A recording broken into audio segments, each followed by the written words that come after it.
Welcome to Manga, and today let's talk about Tower of God, a huge fantasy-style story that follows Rachel on her quest to climb the tower and see the stars, and also follows Baam, our main protagonist, on his mission to find both Rachel and himself. It's a story filled with ambition, betrayal, revenge, and greed, so let's delve in and see if it's worth a read. Tower of God is an ongoing Korean manhwa with over 400 beefy chapters. It currently is on its third season, with its first season recently being adapted to a 13-episode anime. Thankfully, the anime mostly stays true to the source material, so anime viewers won't be missing out. Based on its description, you may think it's similar to other tower scaling anime like Tower of God, which I highly recommend as it's bloody hilarious. But earlier on, you realize that Tower of God touches on a more serious theme, and ultimately, it evolved into something much more complex than I expected. The tower is huge and has a unique set of mechanics integral to the world. Before we delve in, it's important to touch on these mechanics, but if you just want to jump to the story, you can click the timestamp. The tower is ruled by the Great 10 families, and the ruler of the tower is King Zahad. There are three main classes of people in the tower: the regulars, the rankers, and the irregulars. Regulars are people invited to the tower by a mysterious being named Hedon. Rankers are those who have braved the tower and reached the upper echelons. Irregulars are those who have not been invited into the tower but forced their way in. They are rare and feared, as it's rumored that their presence will bring about disaster. The tower itself is divided into three areas. There is the inner tower, where regulars climb, the outer tower, which is the residential area, and the middle area, which kinda acts as a bridge between the two. There are over 100 floors, with each being the size of a continent. Each floor has its own unique culture and terrain, some being giant oceans, and others being futuristic cities, like a scene out of Blade Runner. Each floor has a guardian and administrators who run tests on their behalf. Passing these tests are required to progress, and each floor's test is different. We have to mention Shinsu. It's always present and sustains life in the tower. Depending on its density, it can appear as a liquid and can be used in fights. To avoid any major spoilers, I will just look at the first season covered by both the manhwa and the anime, and I will focus on the personal story of Baam and his motivations.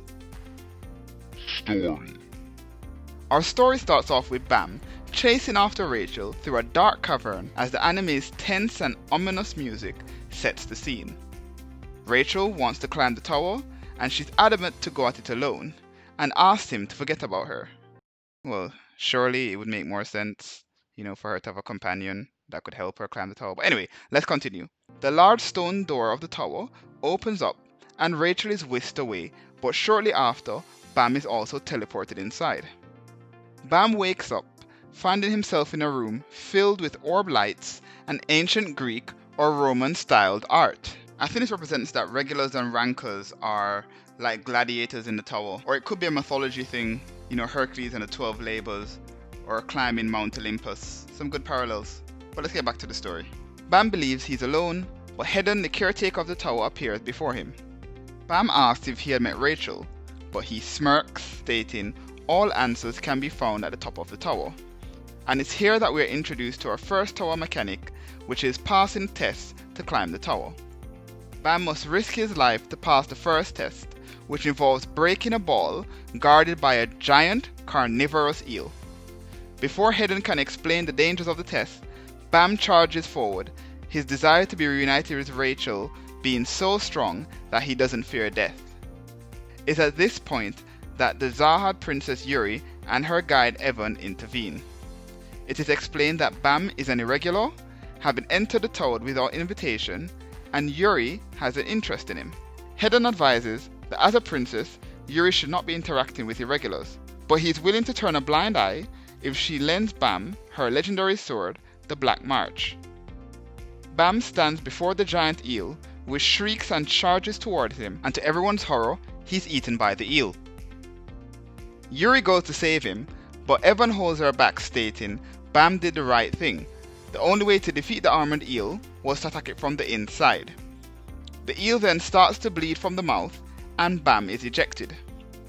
Baam is shown to have great instincts and adaptability, which surfaces in different scenarios in the story. He then tries to break the ball, and we have our first flashback of Baam's first interaction with Rachel. She saves him from an underground cave, and she's the first person Baam meets, and though no time is specified, we see that Rachel stayed with him and taught him the legends of the tower. An interesting thing to note is the concept of time in the story. It's never specified how much time passed with Baam underground, or how long Rachel and Baam spent together. Also, events that happened yesterday are spoken in the same breath as events that happened hundreds of years ago. I believe this is a product of the long lifespan of the tower's inhabitants, as many rankers are thousands of years old. Back to the present, and the recovered eel charges at Baam again.